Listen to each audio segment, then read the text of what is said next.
Hello. Hey, there he is. Sorry Ted, about that. how are you? I'm good. Excellent. Well, we'll get started. Welcome to everybody, all the Lord of the Rings and Hobbit fans around the world that are watching this on Instagram. I'm Christopher Fenolio, one of the contributing writers at theblogoftherings.com, which is the website and blog affiliated with this Instagram account. And we're so happy to welcome Jed Brophy with us here today for a short conversation. Hey, Jed.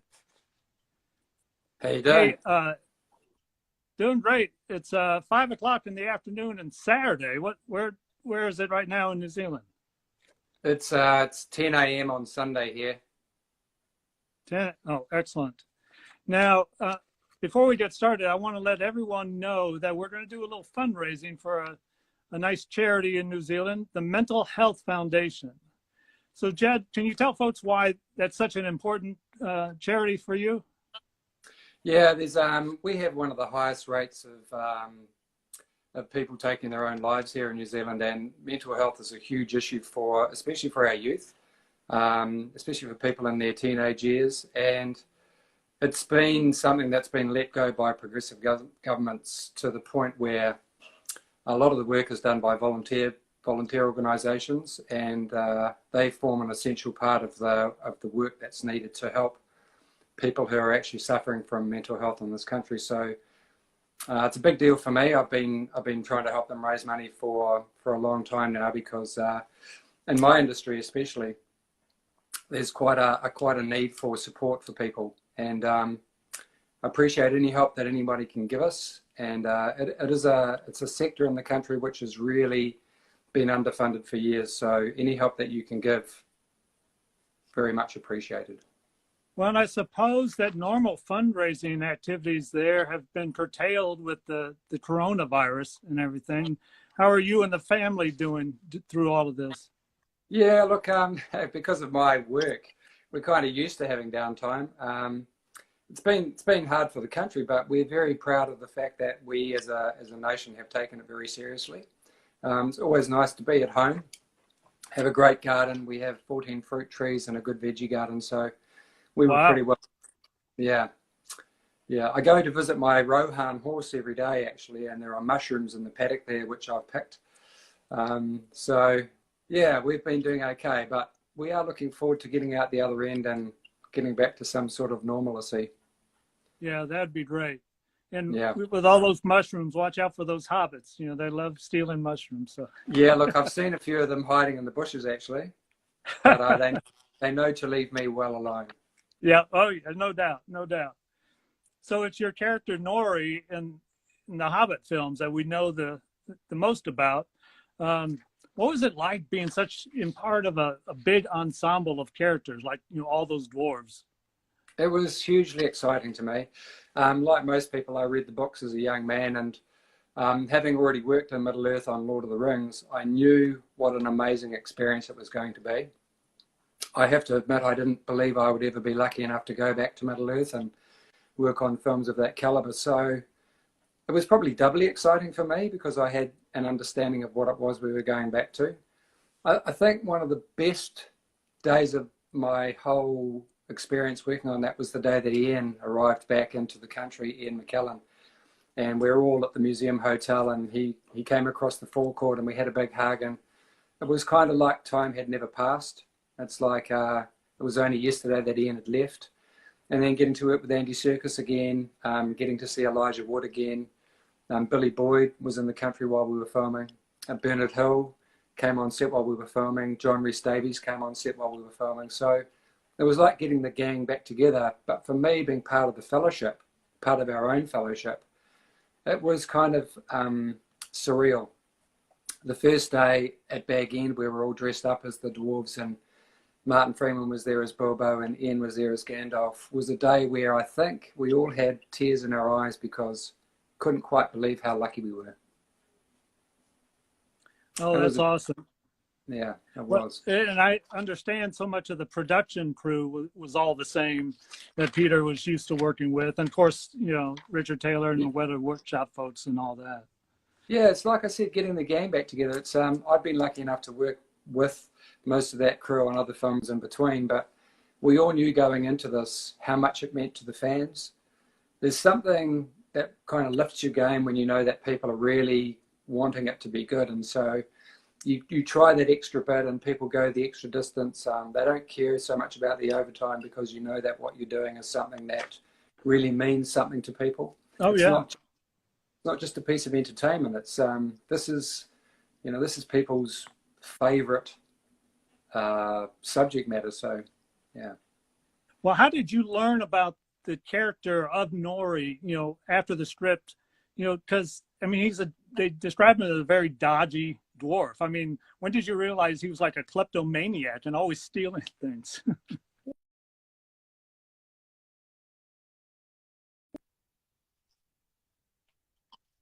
We were introduced to some designs for what they were going to look like, what their costumes would look like, maybe what their weapon would be like. And Peter and Fran and Philippa gave us a very detailed breakdown of our family groups and what the dynamic within those groups was. And yeah, Peter said, Nori will steal from anyone. He's probably met wargs, he's probably met trolls, he's probably traded with elves, but he's been thrown out of his own family and out of his dwarf community for stealing from his own brethren. So it gave me a great latitude for how I would present myself on set. And I would always look for things I might be able to steal during a scene. And as a joke, Peter said, if I can get away with stealing it on camera, I can keep it. So I made that job to see if I could actually steal stuff on camera. The props department would be offset and they would literally pat me down in between scenes to make sure I hadn't taken too much. I got some cool stuff, I have to say. That's awesome. So, back in Bilbo's house, and so here's a question just for the Nori. Okay, answer is Nori. You're in Bilbo's house and you hear that Bilbo is more like a grocer than a burglar, and so perhaps you guys are, all the dwarves are a little worried that it's going to work out. So a few days later, you're all on horseback and you're riding east, and you happen to be riding right next to Bilbo. What is some advice you might have, Nori might have given to Bilbo, to be a better burglar? Always look for shadows. Try and be in the shadows, all right? It's always good to be in the darkness. Be bold.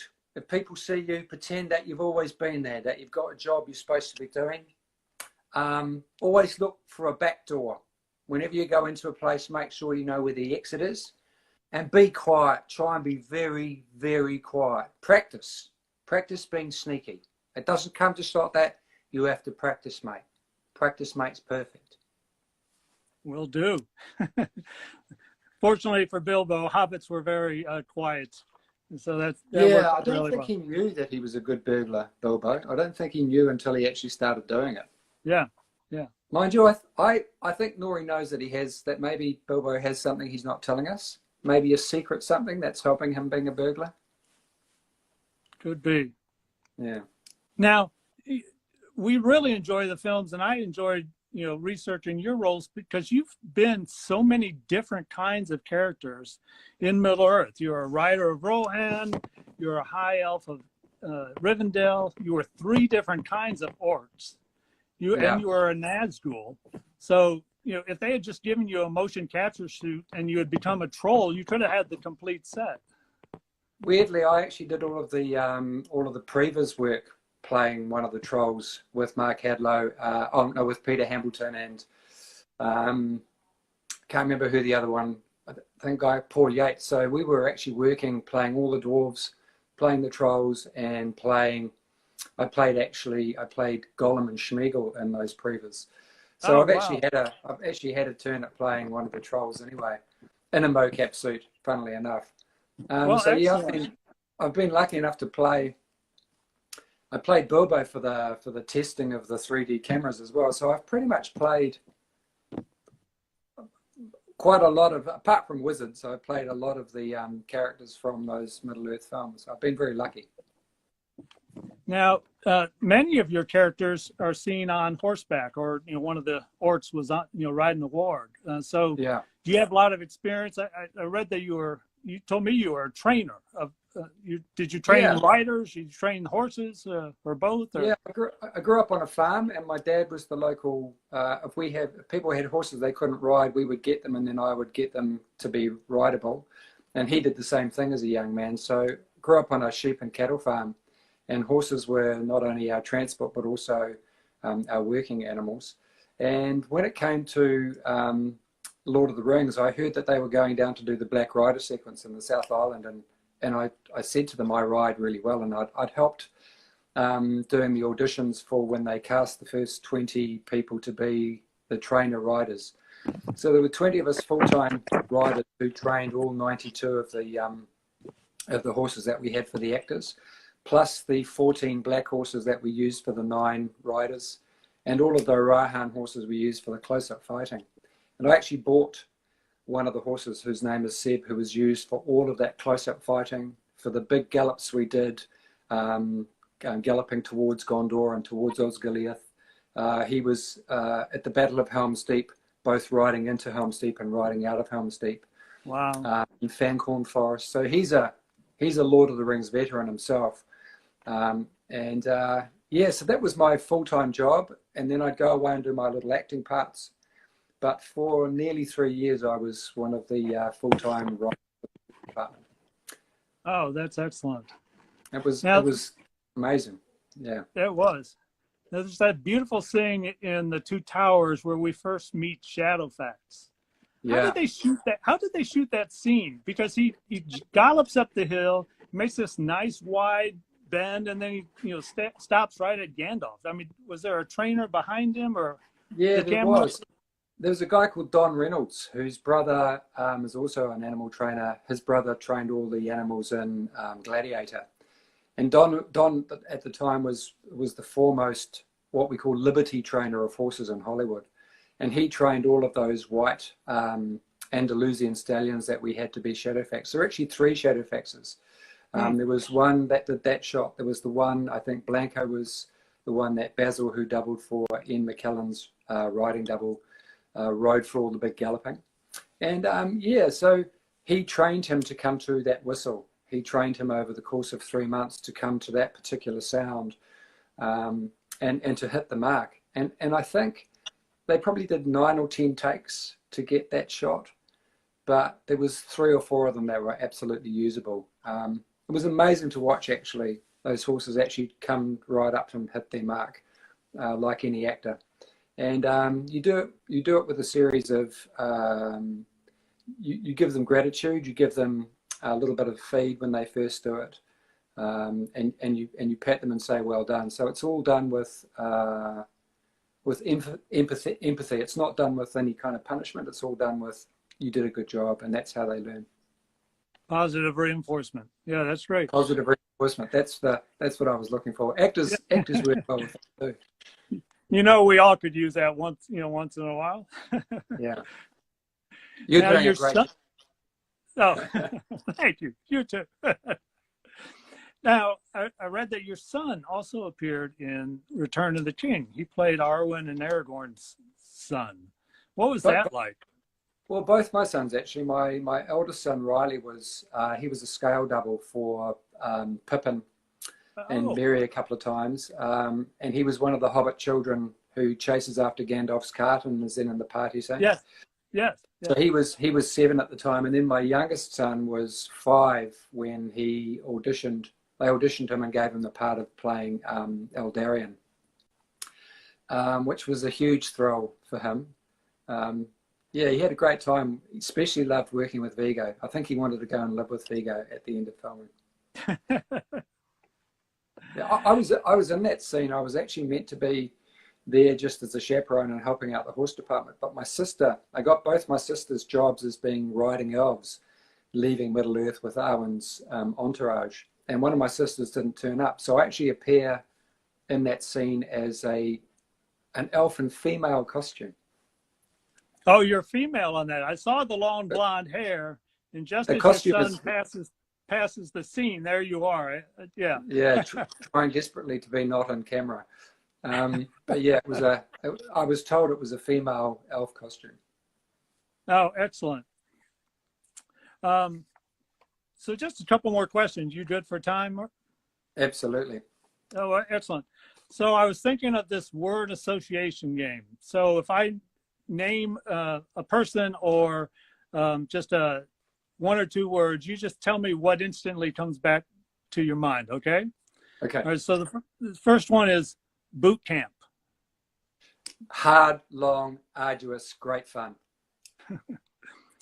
Latex. Love it. Peter Jackson. Genius. Absolute genius. Dwarf kebab. Smoky made me ill. Scene 88. Sore feet. Very sore feet.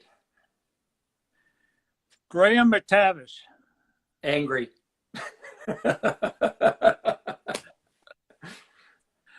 One of your brothers, Adam Brown.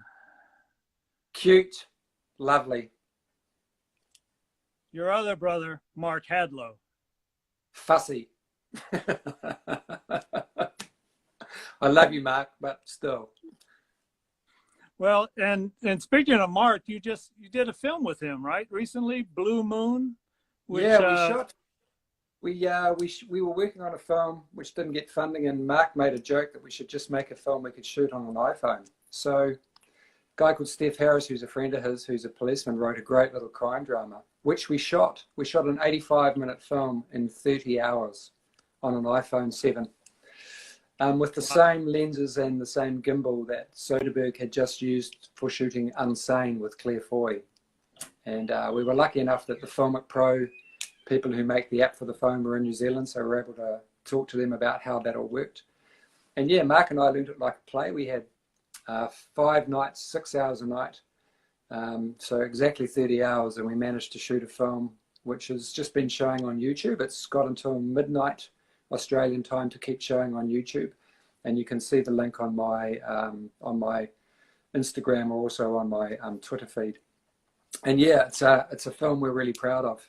It's done very well, played in 29 festivals, it's won 9 awards, and it was meant to be at Cannes this year, which of course isn't happening, so catch it if you can.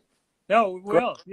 Yeah, and here in the States, it's until well, I guess tomorrow sometime, Sunday, that it's on the Dark Horse Films YouTube channel. So I'll definitely check out that.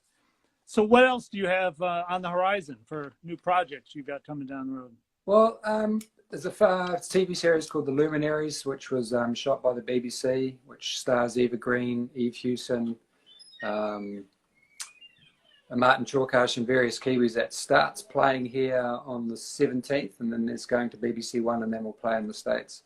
And then Steph Harris from Dark Horse Films, he and I have another project that we were sort of thinking of going into from June onwards, post-Cannes. So I'm not quite sure. We're not quite sure what things will pick up and when they will pick up again once the industry gets going. This is the unknown with our industry. No one really knows when crew will be allowed to mix again together, how long it will take to get that crew together, whether or not they're still available or they're pre-booked on other things. I do know that there are projects that we're gearing up to shoot in June, July in Queenstown that are not happening until 2021 now because of the availability of the lead actors who are coming from overseas. Yeah. So it's always a very tricky industry anyway in terms of booking yourself, but this has just made it even trickier. There will be 3 or 4 months, I think, of trying to get ourselves back on our feet and finding out where people are and when they can actually start shooting stuff again. So yeah, who knows what the rules will be. Maybe we'll have to act from there'll be no more scenes of intimacy. It'll all be like Lord of the Rings where people are standing very far apart. I don't know about that. I don't. Maybe they'll give us all motion capture suits, and we'll just transmit our performances, and they just put it together on a computer. But the amazing thing is that is actually entirely possible. We've seen people like Sam Neill here in this country, working with people like Hugo Weaving and Cohen Holloway and other people he's worked with via feeds to their own places. So who knows? It's all entirely possible. Lord of the Rings show that you can actually shoot stuff in two completely different situations and then map them together. So it's entirely possible. So with all the different characters that you played in Middle Earth, is there any chance we might see you on the Amazon series? Look, I've said publicly I'd love to, but you know, they're making their own show, and I think that they're probably quite wise in wanting to put their own stamp on it. It may be that I have too many preconceptions about how things should be done, but I do a very good impersonation of Ian McKellen. I could play a very, I'll put the hat on and a beard, and I could be him with blue eyes. But you know, I'm up for anything. If they were interested in seeing me for any part, I'd definitely be up for it, because it is my favorite franchise by a long stretch. And but I have been lucky. I've been a lucky Kiwi. I've been in 6 Middle Earth films, and maybe the universe is saying I've had my turn. But that doesn't mean I wouldn't be up for it. I'd definitely be up for it. Excellent. Well, you do such a great Ian McKellen. You know, Gandalf, why did you really pick Bilbo for this journey? Well, because he was the one who was most likely to succeed. It's always the ones who think that they don't have it in them that turn out to be the ones who have the bravery within. It's the most unlikely of people who turn out to be the hero. So very true. Well, Jed, we really want to thank you for joining us, you know, today.